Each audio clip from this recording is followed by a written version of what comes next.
مال و دولت سے نوازا ہے، وہ میرے گھر میں آئے، وہ حج بیت اللہ کی زیارت کرے، وہ حج بیت اللہ کا سفر کرے، تو تاریخ آپ کے سامنے گواہ ہے کہ کوئی ایشیا سے چل کر اللہ کے گھر میں جا رہا ہے، کوئی یورپ سے چل کر اللہ کے گھر میں جا رہا ہے، کوئی عرب سے نکل کر عرب کے اندر ہی اللہ کے گھر میں جا رہا ہے، کوئی عجم کو چھوڑ کر عرب کے علاقوں میں، ملکوں میں، شہروں میں جا کر اپنے رب کے گھر کی زیارت کر رہا ہوتا ہے۔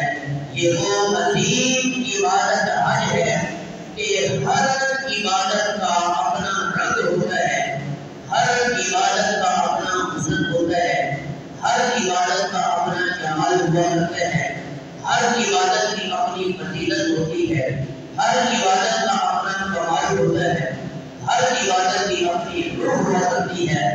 پھر تاریخ نے ہمیں یہ بتایا کہ اللہ رب العزت نے یہ عبادت ہمیں اس لیے عطا فرمائی ہے کہ اب دیکھو اسلام کی بنیاد 5 چیزوں پر اللہ نے رکھی ہے۔ کتنی چیزوں پر؟ بہت سارے کتنی چیزوں پر؟ پہلے نمبر پر کلمہ ہے، دوسرے نمبر پر نماز ہے، تیسرے نمبر پر روزہ ہے، چوتھے نمبر پر زکوٰۃ ہے، پانچویں نمبر پر حج ہے۔ ان ساری عبادات کی اپنی اپنی فضیلت ہے۔ اب دیکھیں کلمہ یہ قولی عبادت ہے کہ نہیں ہے؟ اللہ نے فرمایا کہ جب انسان کوئی عبادت بناتا ہے اس کے لیے پہلے بنیاد کو بناتا ہے۔ اس آدمی کی بنائی ہوئی عبادت کی بنیاد اگر مضبوط ہوگی تو عبادت بھی بولو، بنیاد مضبوط ہوگی تو عبادت بھی مضبوط ہوگی، بنیاد مضبوط ہوگی تو دیواریں بھی مضبوط ہوگی، بنیاد مضبوط ہوگی تو چھت بھی مضبوط ہوگی۔ تو اس طرح عبادت کی بنیاد سے پوری عبادت مضبوط، اس کی چھتیں محفوظ اور اس کی دیواریں مضبوط اور محفوظ ہو جاتی ہیں۔ اس لیے انسان کے اسلام کے اندر داخل ہونے کے لیے، ایمان کے اندر داخل ہونے کے لیے اللہ نے کلمے کی ایک بنیاد رکھی ہے کہ جس آزاد کے، جس عاقل اور بالغ اور آزاد مسلمان کا کلمہ مضبوط ہوگا اس کا ایمان بھی مضبوط ہوگا، اس کا دین بھی مضبوط ہو جائے گا۔ سبحان اللہ۔ یہ کلمہ جو ہے یہ اسلام کا ایک دروازہ ہے۔ ہمیں چاہیے کہ اسلام کے داخل ہونے والے دروازے میں اگر میں چاہتا ہوں، آپ چاہتے ہیں کہ میں اسلام کے دروازے میں داخل ہوں، تو اللہ نے فرمایا کہ اسلام کے دروازے میں شامل ہونے کے لیے ایمان کے دروازے میں پہلے داخل ہونا ہوگا، اور وہ ایمان کا دروازہ کیا ہے؟ کلمہ ہے۔ وہ کیا ہے؟ کلمہ۔ آپ کی توجہ میری طرف ہونی چاہیے، میں بنیادی چیزیں بیان کر رہا ہوں۔ پہلا دروازہ مضبوط کون سا ہے؟ کلمہ ہے۔ کلمے کو مضبوط کرنا چاہیے۔ کلمہ یہ قولی عبادت ہے۔ اب یہ ہر وقت کی عبادت ہے کیونکہ ذکر ہے، میں لا الہ الا اللہ پڑھتا ہوں، اس کے لیے کوئی وقت نہیں ہے، یہ ہر وقت کی عبادت ہے۔ نماز ہے، یہ پنج گانا عبادت ہے، لیکن ہر روزانہ کی عبادت ہے۔ اور اسی طرح زکوٰۃ جو ہے یہ مالی عبادت ہے لیکن سالانہ عبادت ہے۔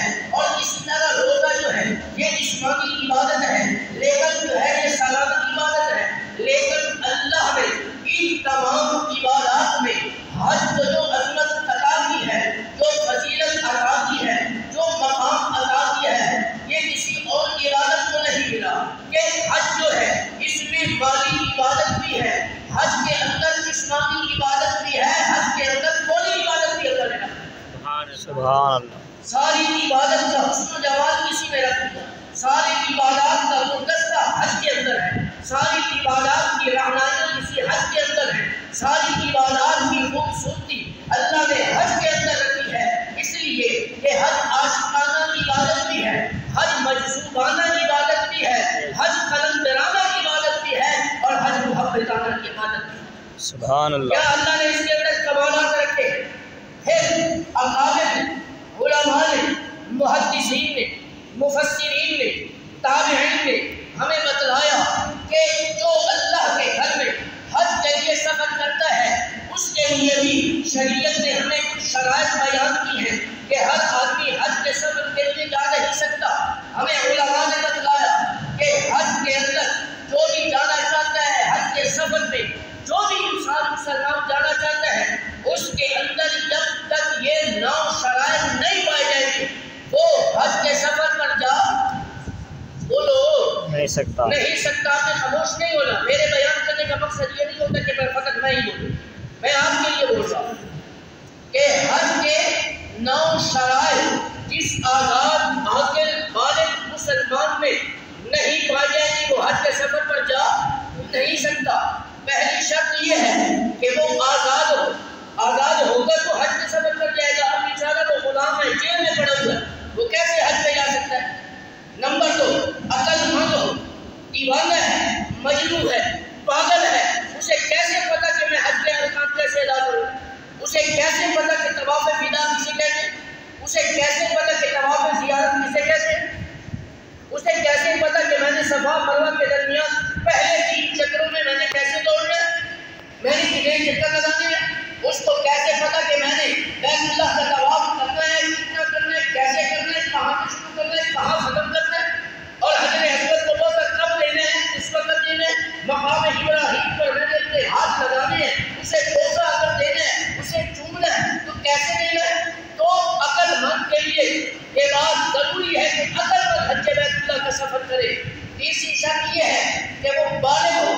نابالغ آدمی کے لیے ضروری نہیں ہے کہ وہ حج کے سفر پر جائے. ہاں، اگر اس کے والد کو اللہ نے اتنی طاقت عطا کی ہے کہ اس کے پاس اتنی دولت اور مال ہے تو وہ اپنی رضا، اللہ کی رضا کے لیے اس کو اپنے ساتھ لے کے جا سکتا ہے ثواب کی نیت سے، تاکہ اس کے اندر بھی شعور پیدا ہو، اس کے اندر بھی اللہ کے گھر کے جانے کے سفر کے اندر اہلیت ہو، طاقت ہو، وسعت ہو، شوق پیدا ہو، تاکہ اگر ماں باپ دنیا سے چلے گئے تو آنے والی نسل اس شوق کو سامنے رکھتے ہوئے اللہ کے گھر کی زیارت کرنے کے لیے سفر. سبحان اللہ. پھر فرمایا آزاد عاقل بالغ. چوتھا نمبر مسلمان. کوئی کافر نہیں جا سکتا، کوئی یہودی نہیں جا سکتا، کوئی مشرک نہیں جا سکتا. سمجھ آئیے، اس کے لیے سفر کرنے کے لیے ضروری یہ ہے کہ وہ مسلمان ہو اور اسی طرح صحت مند ہو. بیمار ہے وہ بیچارہ کیسے جا سکتا ہے؟ صحت مند ہونا ضروری ہے. پھر گھر کے لیے خرچہ بھی اس کے پاس موجود ہو کہ وہ لمبے سفر پہ جا رہا ہے، گھر والے پیچھے بھوکے ہیں، اس کو تو خرچہ دے کے نہیں دیا. شریعت کیا ہے اس کے گھر کا جو اگر 40 دن کے لیے وہ جا رہا ہے، جتنے دن کے لیے بھی جا رہا ہے، پورے دنوں کا خرچہ گھر میں دے کر جائے. اور سفر پہ جا رہا ہے تو اس کے پاس اپنا بھی کھانے کا سامان ہو، خرچ کا بھی سامان ہو. یہ نہیں ہے کہ حج کے لیے اس کے پاس پیسے آ جائے، سفر کے دوران کسی اور سے قرض لے رہا، یہ بھی ضروری نہیں ہے، بلکہ مکمل اس کا اپنا خرچہ ہونا موجود ہونا ضروری ہے. اور مالی استعداد رکھنے والا ہو، گھر کے اندر حاضرہ میسر ہو اور حج کا علم رکھنے والا ہو. یہ 9 شرائط جس مسلمان آدمی کے اندر پائی جائے گی، شریعت کہتی ہے وہ حج بیت اللہ کا سفر کر سکتا ہے. سبحان اللہ. علماء نے ہمیں حج کی قسمیں بھی بیان کی ہیں. حج کی 3 قسمیں ہیں. کتنی ہیں؟ 3. سارے بولا کریں. پہلی قسم حج افراد جس کو حج مفرد کہتے ہیں. نمبر 2 حج قران. نمبر 3 حج تمتع. حج افراد اس حج کو کہتے ہیں یعنی مفرد اکیلا کہ آدمی حج کی نیت سے احرام باندھ رہا ہے تو اس کے ساتھ وہ عمرے کو شامل نہیں کرے گا، کیونکہ حج افراد ہے، اکیلا حج کرنا ہے، مفرد ہے، اکیلے کا حج ہے، اس کے ساتھ عمرے کے احرام کی نیت نہیں باندھے گا. اس کو کہتے ہیں حج افراد. اس کے بعد دوسرے نمبر پر ہے حج قران. قران کہتے ہیں 2 چیزوں کو آپس میں ملا دینا. کیا مطلب؟ کہ وہ حاجی جب حج کرنے کے لیے جا رہا ہے تو جب وہ حج کا احرام باندھے گا تو اس کے ساتھ عمرے کی نیت بھی کرے گا، اس کے ساتھ وہ عمرے کی نیت کرے گا. جب وہ اللہ کے گھر میں جائے گا تو حج کے اراکین ادا کرنے سے پہلے جو ایام اس کے پاس باقی موجود ہوں گے وہ عمرہ ادا کرے گا، وہ جناب طواف کرے گا، وہ صفا مروہ کے درمیان سعی کرے گا، پھر اپنے سر کے کچھ بال کٹوا کر اپنا احرام کیا کر دے گا؟ بولو، اپنا احرام کچھ سمجھ نہیں آ رہی، توجہ نہیں ہے. وہ اپنا احرام نہیں کھولے گا، وہ اسی احرام میں رہے گا، اپنا احرام نہیں کھولے گا، کیونکہ اس نے دو چیزوں کو اکٹھے ملا دیا ہے، حج کا بھی اور عمرے کا بھی. وہ اپنا احرام نہیں کھول سکتا، وہ اسی احرام میں ہی رہے گا۔ اگر احرام کھولے گا تو اس کا وہ حج نہیں چھڑا دیتا، وہ اسی احرام میں رہے گا۔ نمبر 3 حج تمتع۔ تمتع کہتے ہیں کسی چیز سے فائدہ اٹھانا اضافی طور پر۔ کیا مطلب کہ یہ عمرے کے لیے نیت سے جا رہا ہے تو احرام اس نے جب باندھا ہے، احرام اس نے باندھ کر اللہ کے گھر میں وہ پہنچا، طواف کیا اور اسی طرح صفا مروہ کے درمیان سعی کی دوڑا، پھر اس نے اپنے بال کٹوائے، بال کٹوانے کے بعد یہ اپنا احرام کھول دے گا۔ کیا کرے گا؟ حج تمتع کرنے والا آدمی اپنے احرام کو کیا کرے گا؟ کھول دے گا۔ پھر کھولنے کے بعد 8ویں ذی الحجہ کو، کس تاریخ کو؟ 8 ذی الحجہ کو یہ اثر نو حج کے ارکان ادا کرنے کے لیے نئے سے احرام باندھے گا۔ پھر تمام حج کے اراکین ادا کرنے کے بعد، اپنا سر مڑوانے کے بعد، قربانی کا جانور ذبح کرنے کے بعد اور شیطان کو جو ہے وہ کنکریاں مارنے کے بعد اپنا احرام کیا کر دے گا؟ کھول دے گا۔ یہ علماء نے ہمیں حج کی 3 قسمیں بیان کی ہیں، یہ آپ نے شرائط بھی یاد کر دی ہے، کوئی بھی آدمی پوچھ سکتا ہے۔ حج کی 3 قسمیں بھی یاد کر دی ہیں۔ علماء نے لکھا ہے کہ حج کے 3 فرائض ہیں۔ کتنے فرائض ہیں؟ 3 فرائض ہیں۔ ان میں سے ایک فرض بھی اگر کسی آدمی سے چھوٹ گیا وہ حج ادا نہیں ہوگا، حتیٰ کہ علماء نے مفتیان کرام نے یہاں تک بھی بات لکھی ہے، اگر اس کا جو ارکان، جو رکن اس کا چھوٹ گیا ہے، وہ اگر اس کی تلافی کے لیے کوئی جانور بھی دان کے طور پر دے گا تب اس کی تلافی پوری نہیں ہوگی۔ دیکھ لو کتنی بڑی سخت سمجھ آ رہی ہے شریعت نے ہمارے اوپر احکام لاگو کیے ہیں۔ ان تینوں فرائض کو اپنے وقت پر اور اپنے ٹائم پر اپنی جگہ پر ان کو ادا کرنا ضروری ہے۔ پہلا اس کا فرض کیا ہے؟ احرام باندھنا۔ پہلا فرض کیا ہے؟ احرام باندھنا۔ وہ آدمی جب احرام باندھے گا تو اس کے ساتھ اس کے لیے نیت بھی کرے گا، نیت پڑھنے کے بعد ساتھ تلبیہ بھی پڑھے گا، کیونکہ یہ احرام کے لیے کیا ہے؟ شرط ہے۔ تلبیہ پڑھنا یہ احرام کے لیے کیا ہے؟ شرط ہے۔ نمبر 2 دوسرا حج کا فرض کیا ہے؟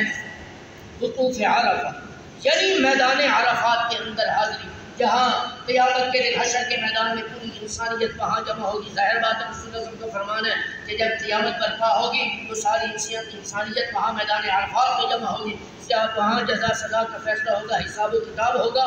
تو اسی لیے تو آپ دیکھتے ہیں کہ ساری انسانیت لاکھوں کا مجموعہ وہاں رو رو کے دعا کر رہا ہوتا ہے، نہ گرمی کی انہیں پرواہ ہوتی ہے، نہ پیاس کی پرواہ ہوتی ہے، کہ بس ان کو یہ فکر ہوتی ہے کہ اللہ آج ہم سے راضی ہو جائے، تاکہ اس قیامت والے عجیب اور ہولناک منظر میں اللہ تعالی ہم سب کی حفاظت فرمائے۔ تو وقوف عرفہ، میدان عرفات میں حاضری کس وقت ہوگی؟ 9 ذی الحجہ کو زوال آفتاب کے بعد سے، 9 ذی الحجہ دن، 9 ذی الحجہ کو زوال آفتاب کے دن سے لے کر 10 ذی الحجہ کی صبح صادق تک کسی وقت بھی ایک لمحے کے لیے بھی اگر وہ میدان عرفات پہ ٹھہر جائے گا، اس کے لیے کوئی 1 گھنٹہ یا 2 گھنٹے یا 3 گھنٹے ضروری نہیں ہے، یا آدھا دن ضروری نہیں ہے، ایک لمحے کے لیے۔ مفسرین نے تو محدثین نے یہاں تک بیان کیا کہ اس علاقے سے گزر کر بھی چلا جائے گا تو سمجھ لو کہ اس نے میدان عرفات کے اندر حاضری دے دی۔ تو یہ 9 ذی الحجہ کو زوال آفتاب کے بعد سے لے کر 10 ذی الحجہ کو صبح صادق تک کسی وقت بھی ٹھہرنا ضروری ہے۔ نمبر 3 طواف زیارت کرنا، یہ حج کے فرض میں سے ہے، وہ طواف زیارت کرے گا۔ ان میں سے ایک فرض اگر اس مسلمان آزاد عاقل بالغ مسلمان سے چھوٹ جائے گا تو اس کا حج ادا نہیں ہوگا۔ حج کے علماء نے 6 واجبات بھی بیان کی ہیں۔ کتنے؟ 6 واجبات، یہ بھی یاد کر۔ پہلا واجب، پہلا نمبر کیا ہے واجب کا، فرض کا؟ کہ مقام مزدلفہ میں ٹھہرے گا، قیام کرے گا مزدلفہ کے میدان میں، پھر اس کے بعد صفا مروہ کے درمیان سعی کرے گا۔ نمبر 3 اپنے حلق کے سر کے بال جو ہے وہ کٹوائے گا۔ حج قران اور حج تمتع والا شخص قربانی کرے گا، پھر اس کے بعد جو ہے وہ جناب طواف ودا بھی کرے گا، پھر وہ جناب قربانی کی جانور بھی ذبح کرے گا۔ فرمایا کہ جب تک یہ 6 ارکان اس کے ادا نہیں ہوں گے تو اس کا حج نہیں ہوگا۔ ان 6 واجبات کو اپنے وقت پر ادا کرنا ضروری ہے۔ امام غزالی رحمۃ اللہ علیہ فرماتے ہیں اللہ نے اس حج والے منظر کو آخرت میں جانے کے لیے ایک عجیب نقشہ اکٹھا بنا دیا ہے کہ جب انسان دنیا کو چھوڑ کر اگر اپنے گھر کو چھوڑ کر جاتا ہے وہ اپنے بچوں کو دیکھ کر رو رہا ہوتا ہے، انہیں تسلی دے رہا ہوتا ہے کہ میرا آخری وقت ہے، اب میں دنیا میں واپس نہیں آؤں گا۔ دو سفید چادریں باندھ کر وہ قبر میں جا رہا ہوتا ہے۔ حج کے سفر کے دوران بھی آپ لوگوں کو دیکھتے ہیں کہ جو دنیا جہاں سے چل کر اللہ کے گھر میں جا رہی ہوتی ہے، یہی دو چادریں پہن کر جا رہے ہوتے ہیں۔ اتنا لمبا سفر کرنے کے لیے اپنے بچوں کو جب ملتے ہیں تو وہ رو رہے ہوتے کہ نہیں رو رہے، کہ پتہ نہیں زندگی میں پتہ نہیں جب ملاقات ہوگی یا نہیں ہوگی، کب ہوگی یا نہیں، واپس آئیں گے یا نہیں آئیں گے، اس وقت بھی آنکھوں میں آنسو آ رہے ہوتے ہیں۔ اور اللہ کا یہاں حکم ہوتا ہے کہ اے بادشاہو، اے وزیروں، اے حکمرانوں، اے افسران، اے انجینئر، اے امیروں، اے غریبوں، تمہارے لیے کوئی الگ یہاں کمرہ نہیں ہے۔ حج بیت اللہ کا سفر کس نے بھی کرنا ہے، غریب بھی یہی دو چادریں پہن کر آئے گا، بادشاہ بھی یہی دو چادریں پہن کر میرے گھر میں آئے گا۔ سبحان اللہ۔ بلند آواز سے تو سبحان اللہ کہہ دو۔ بیٹھے جیسے میں قبرستان میں بیان کر رہا ہوں، تو پتہ تو چلے گا یہ جمعۃ المبارک کا دن ہے، ٹائم پاس کرنے کے لیے بیٹھتے ہو۔